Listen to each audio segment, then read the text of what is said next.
Hi there, everybody, and welcome to this week's SNL Live, Sales and Negotiations Live. What we're going to be talking about today is around qualifying. This is a very, very important topic, and it comes up all the time. The reason this is so important is because when we can qualify properly, it actually means we are respecting our time. We're also respecting our prospects' time. And even more importantly, it's making sure that we are putting the right kinds of opportunities in our pipeline. So, by contrast, something that I get told all the time is, Julia, we get 100% of our new opportunities, they come through referrals. And I said, well, that's wonderful. I get referrals too. Referrals are great. However, this is the risk with referrals. Referrals, generally, people just take what they can get. There's no qualifying done. They just assume because it's a referral, we should just do the work. This is not the case.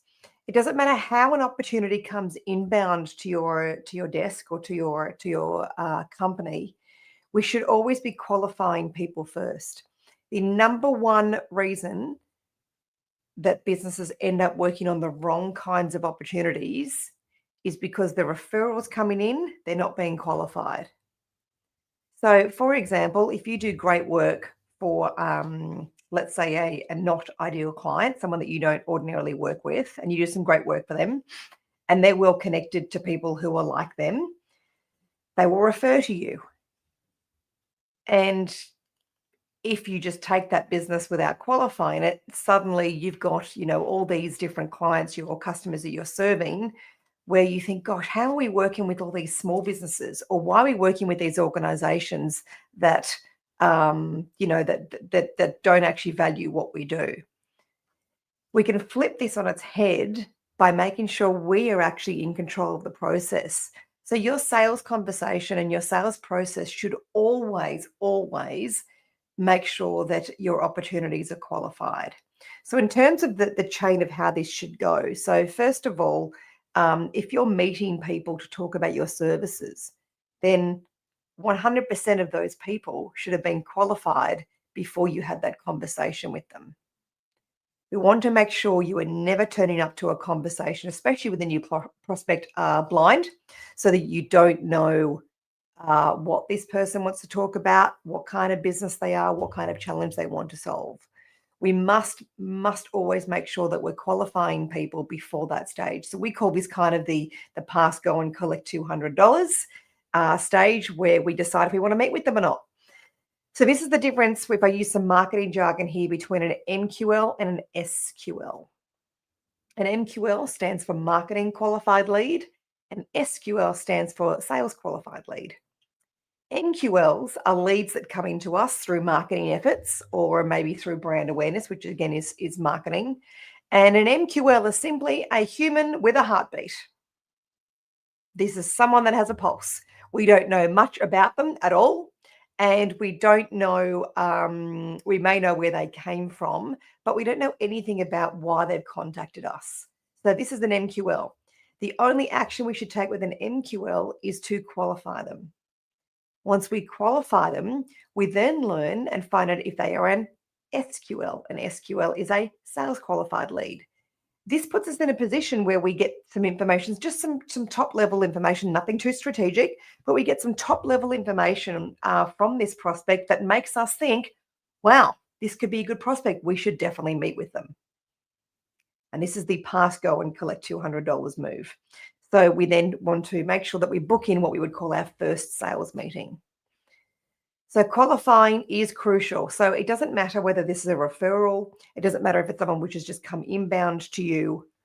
We want to make sure that you are never meeting with somebody without them being qualified first.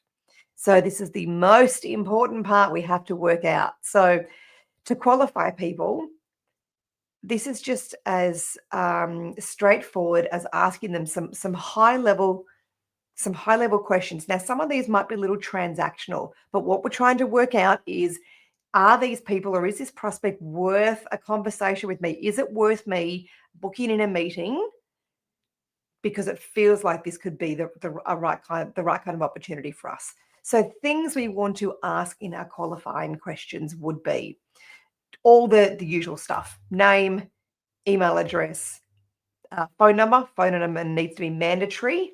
Their company name, we want to work out probably their website as well, which maybe is obvious from their company name, but yes, contact name, their role or their title, email address, phone number, website.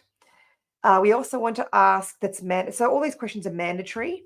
They should be marked as mandatory on your contact form. We want to ask, how do they find out about you? That's also mandatory. We must know that. That's great marketing intel. And we might want to ask a few other things.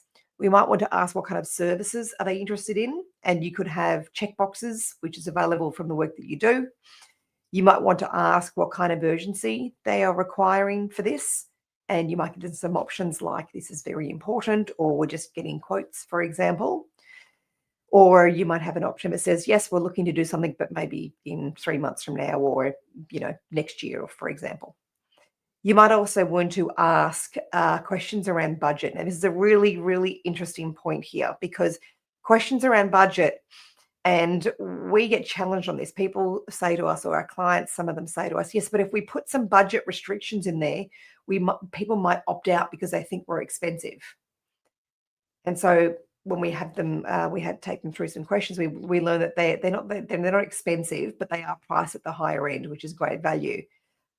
The other side of this is we want people to opt out at this stage. So if your services hypothetically start at $50,000, and that's the cheapest thing that you do, and you have a budget question in there, we should have options. We shouldn't just put a free text field. We should have options. If you have a budget that says something like your requirement is you're looking to spend, I don't know, $10,000 to $20,000, and the next one is $20,000 to $50,000, and then your next option is $50,000 to $80,000, and then it might be $80,000 to $100,000 plus. If you have those options in there, and you have people that are choosing $10,000 to $20,000 all day long, and those leads are coming in, this is why you end up with a pipeline of opportunities that aren't your ideal client. So you want your first option to be something in that example like under $50,000. Your next option B would be 50,000 to maybe 80,000. Then it would be 80 to 100, 100 to 150, 150 plus.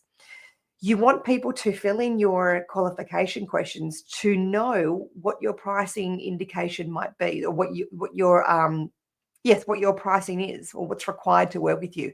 Because if they look at that question and think, oh, well, our budget is $10,000, and your first option is under 50,000, or your first option is 50,000, they should know at that point they will that they should opt out.